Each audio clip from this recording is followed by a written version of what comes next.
उत्तर प्रदेश का एक सुंदर गांव खैरपुर। किसान और उसकी पत्नी आपस में बात कर रहे हैं।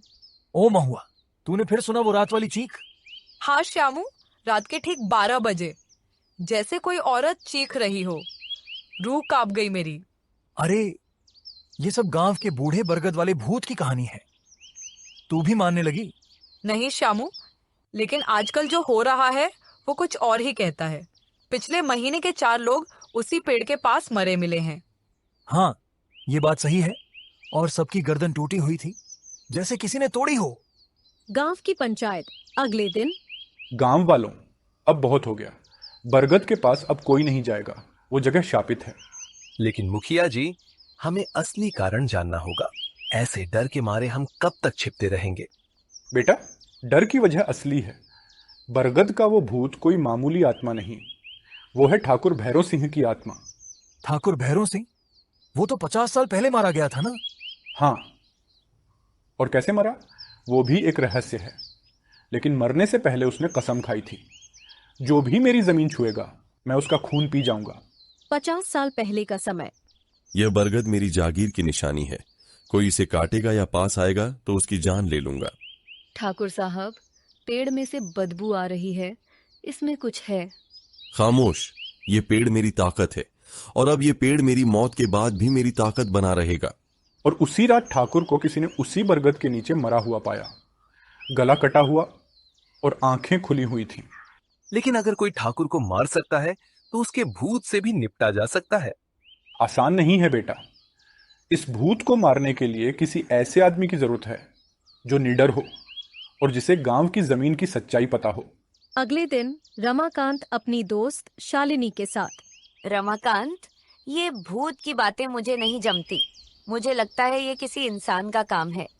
लेकिन शालिनी, गांव वालों की आंखों के सामने 4 लोग मारे जा चुके हैं, और वो भी बिना किसी हथियार के। तो चलो उस बरगद के पास आज रात। क्या तुम पागल हो गई हो? अगर डर गए तो सच कभी सामने नहीं आएगा। रात के समय बरगद के इलाके में चारों ओर अंधेरा, दूर कुत्तों के भौंकने की आवाज। रमाकांत, क्या तुमने देखा वो छाया पेड़ की डाली पर? हाँ, और देखो, वो कुछ बोल रही है। किसने मेरी नींद तोड़ी? किसने मेरे क्षेत्र में कदम रखा? ये भैरव सिंह की आत्मा है। मैं भैरव, जिसने भी मेरे पेड़ की जड़ें हिलाई, उसका अंत यही होगा। भागो शालिनी, ये कुछ अलग है, ये इंसानी नहीं। दोनों दौड़कर गांव लौटते हैं। मैंने कहा था बेटा, लेकिन तुम नहीं माने। नहीं मुखिया जी, अब मैं मानती हूँ। ये आत्मा सच में भैरव सिंह की है, लेकिन हमें इसकी असली वजह भी पता लगानी होगी। अगर तुम सच में चाहती हो तो गांव के बूढ़े वैद्य से मिलो। वही एकमात्र है जो भैरव की आत्मा के जन्म की कहानी जानता है। रमाकांत और शालिनी सुबह सुबह वैद्य बाबा से मिलने पहुंचते हैं। नमस्ते वैद्य बाबा, हमें आपसे कुछ जरूरी बात करनी है। तुम दोनों रात बरगद के पास गए थे। आपको कैसे पता? भैरव सिंह की आत्मा जाग गई है। उसकी आहट अब हर तरफ गूंज रही है।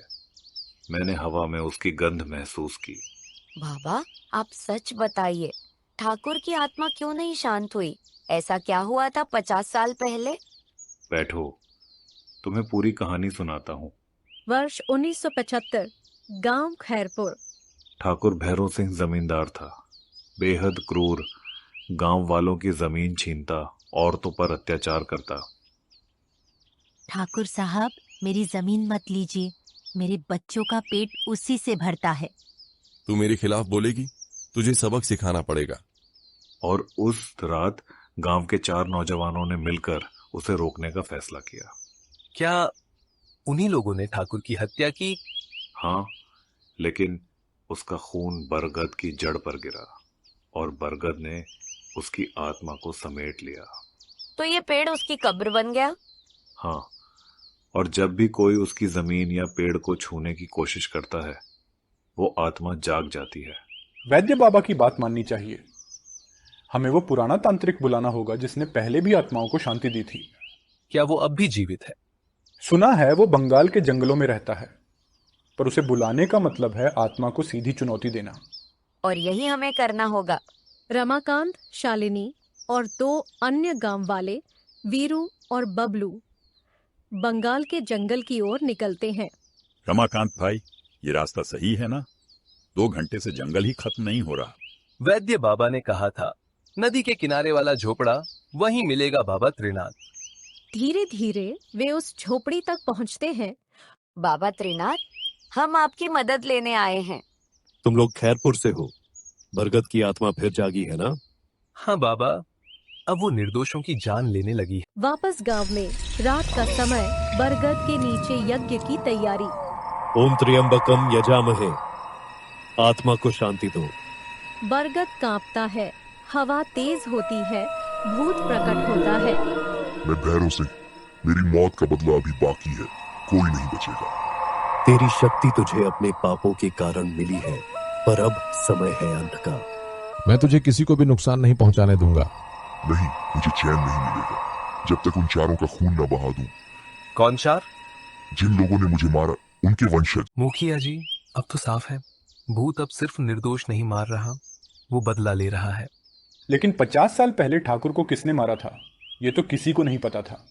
मुझे नाम याद है, वीरन, लच्छू, हरीश और मोती। क्या ये चारों अब जीवित हैं?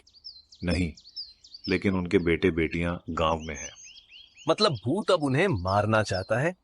तो हमें तुरंत उन चारों के वंशजों को ढूंढकर सुरक्षित स्थान पर ले जाना चाहिए।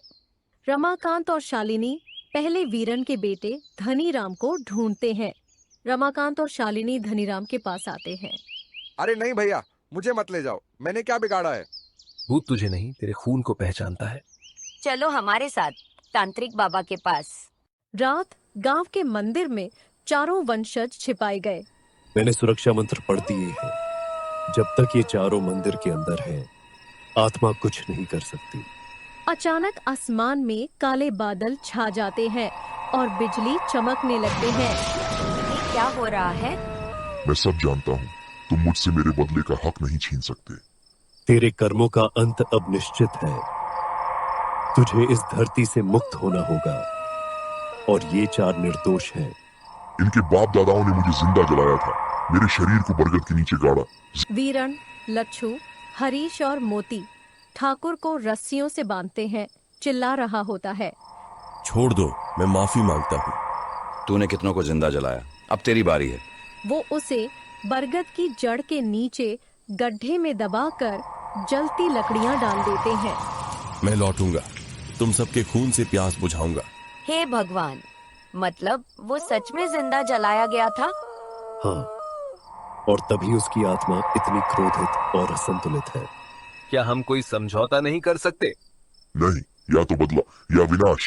बाबा त्रिनाथ तैयारी करते हैं अंतिम यज्ञ की, आत्मा को बंद करने की प्रक्रिया।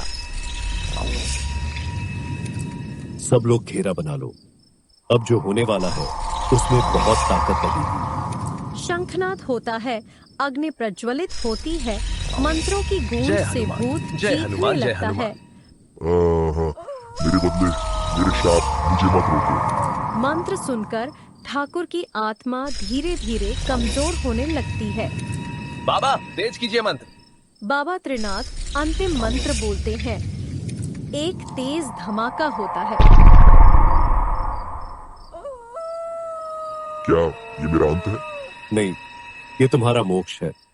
आहटी भूत बरगद के तने में समा जाता है। बरगद धीरे धीरे जल जाता है, राख बनकर उड़ जाता है। गांव बच गया, आत्मा मुक्त हो गई। और यह सब तुम्हारे साहस के कारण संभव हो सका, रमाकांत और शालिनी। नहीं बाबा, ये गांव के हर उस इंसान की जीत है जिसने डर को हराया।